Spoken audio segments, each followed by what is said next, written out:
اعوذ باللہ من الشیطان الرجیم بسم اللہ الرحمن الرحیم وبہ نستعین انہ خیر ناصر و معین۔ عزیزان گرامی، سب سے پہلے آپ تمام سے التماس ہے کہ ارشد بٹی کا یہ تجزیہ سنیں اور یہ ایران کے بارے میں کیا کہتے تھے۔ ایران نے صبر کا کیا، ایران نے تحمل کا مظاہرہ کیا، ایران نے ریسٹین کیا۔ اور بھائی ایران کر کیا سکتا ہے؟ کیا کر سکتا ہے امریکہ، برطانیہ، یورپ، اسرائیل کے گٹھ جوڑ کے سامنے ایران کچھ کر سکتا ہے؟ اس قوم کو حقیقت بتائیں، اس مسلم دنیا کی اپنی اوقات بتائیں، مرض کی تشخیص کریں، پھر آگے بڑھیں۔ جو ملک اپنے دارالحکومت میں اپنے مہمان کو محفوظ نہیں رکھ سکتا، اس نے کیا جوابی کارروائی کرنی ہے؟ کیا اس نے آگے بڑھ کر اس نے ریسٹین اور صبر کرنا ہے؟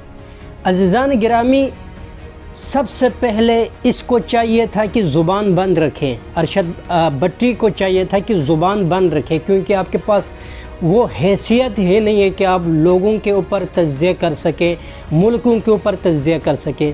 آپ کا کام ہے کہ پاکستان کی سیاست کے اندر جو آپ کو نظر آ رہے ہیں سامنے، اس پر آپ تجزیہ کریں، کیونکہ وہاں تجزیہ کرنا آپ کے لیے آسانی ہے، کیونکہ ہماری نظروں کے سامنے ہے۔ اس وجہ سے آپ کے لیے آسانی ہے کہ آپ یہ کہہ سکتے ہیں کہ یہاں پر ظلم نہیں ہونا چاہیے تھا، یہاں پر ظلم اس طرح ہوا، یہاں پر اس طرح نہیں ہونا چاہیے تھا، یہاں پر یہ غلط ہوا ہے، صحیح ہوا ہے، یا ججوں کے حوالے سے آپ جو تجزیہ کرتے ہیں کہ یہ نہیں ہونا چاہیے تھا، یہ آپ پاکستان کے اندر بیٹھ کر آپ پاکستان کے اندر یہ تجزیہ کر سکتے ہیں۔ وجہ کیا ہے؟ کیونکہ آپ پاکستان کے اندر پیدا ہوا ہے اور پاکستان کے اندر آپ کو نظر آتے ہیں کہ یہ چیز ہو رہے ہیں۔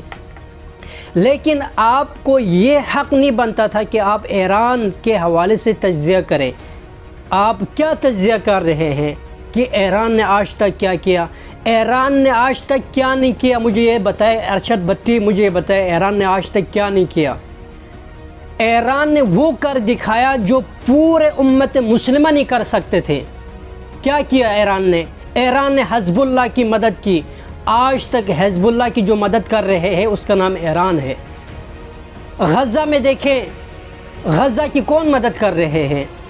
غزہ کے لوگوں سے پوچھیں، اگر آپ کو تجزیہ کرنے کا آپ کے پاس اگر آپ احترام کے دائرے میں اگر رہ کر آپ تجزیہ کرتے، تو اگر آپ تعصب کی جو عینک ہے، جو چشمہ ہے، اس کو اتار کے اگر آپ تجزیہ کرتے، تو آپ کو خدا گواہ ہے مسلم امہ کے اندر جو سب سے زیادہ مسلمانوں کی، مظلوموں کی جو حمایت کر رہے ہیں وہ ایران ہے۔ آپ کو نظر آتے ہیں، آپ کے اندر تعصب بھرا ہوا ہے، اس وجہ سے آپ نے ایران کے اندر جو ایران نے یہ کیا، وہ کیا، ایران وہ کریں گے، وہ نہیں کر سکتا۔ آپ کو یہ حق بنتے نہیں تھے۔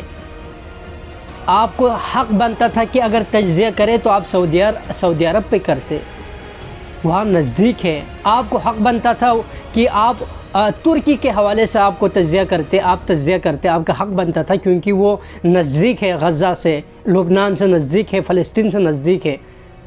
اگر آپ تجزیہ کرتے تو آپ اردن کے حوالے سے آپ تجزیہ کرتے، وہ نزدیک ہے، وہاں قریب ہے، بارڈر ملتے ہیں ان کا۔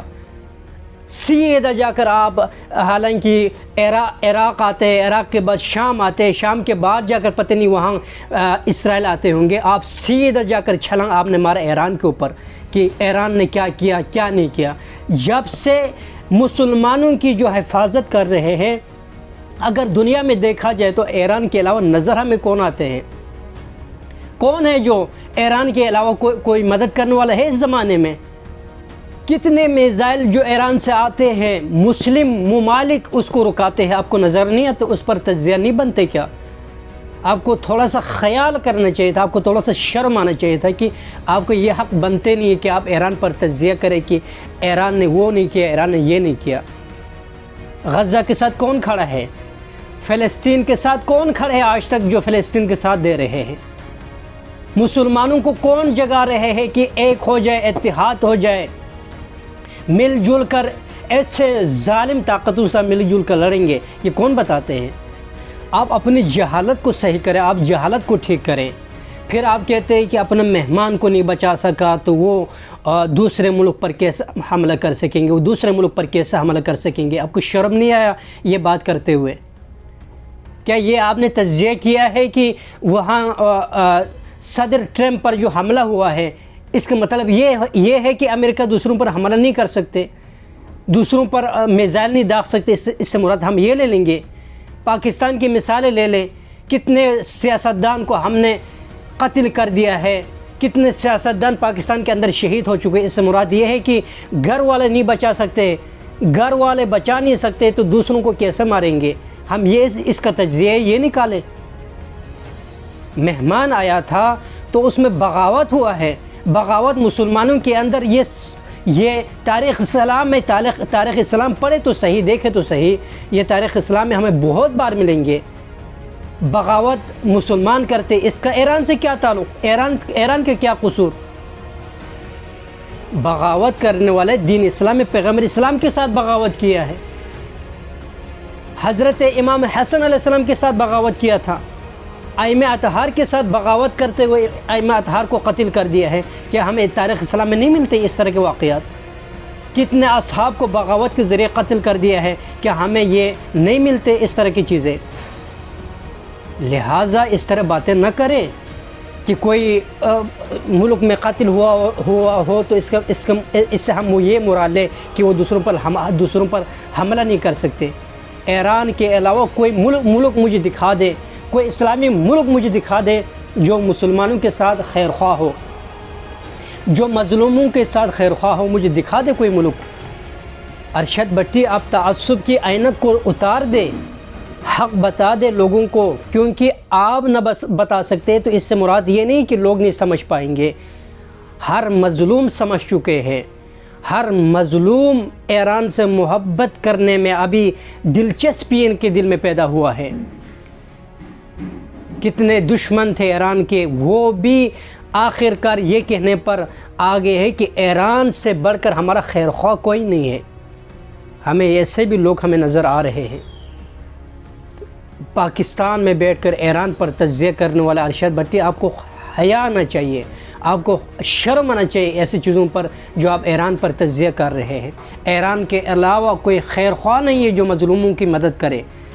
ارشد بٹی، آپ کو حیا آنا چاہیے، آپ کو شرم آنا چاہیے، آپ کو معافی مانگنا چاہیے ایسے تجزیوں سے۔ آپ معافی مانگے، لازم ہو چکے کہ آپ معافی مانگے۔ جو مسلمانوں کا خیر خواہ ہے، جو مظلوموں کے، جو غزہ کے، جو جہاں پر بھی ظلم ہو رہے ہو، ان کا حامی و ناصر ہے، آپ ان کو کہہ رہے ہیں کہ آپ یہ نہیں کر سکتے، آپ وہ نہیں کر سکتے۔ آج تک ایران کے علاوہ دوسرے ملکوں نے کیا ہے جو مظلوموں کا خیر خواہ بنے؟ آپ کو شرم آنا چاہیے ایسے چیزوں پر، آپ کو تجزیہ کرنے پر آپ کو حیا آنا چاہیے۔ آپ معافی مانگے، آپ قوم کے مجرم بن چکے ہیں، مسلمانوں کے مجرم بن چکے ہیں، جو آپ حقیقت کو چھپا کے دو نمبری کو سامنے لا رہے ہیں کہ ایران نے کچھ نہیں کیا، تو کیا کس نے ہے؟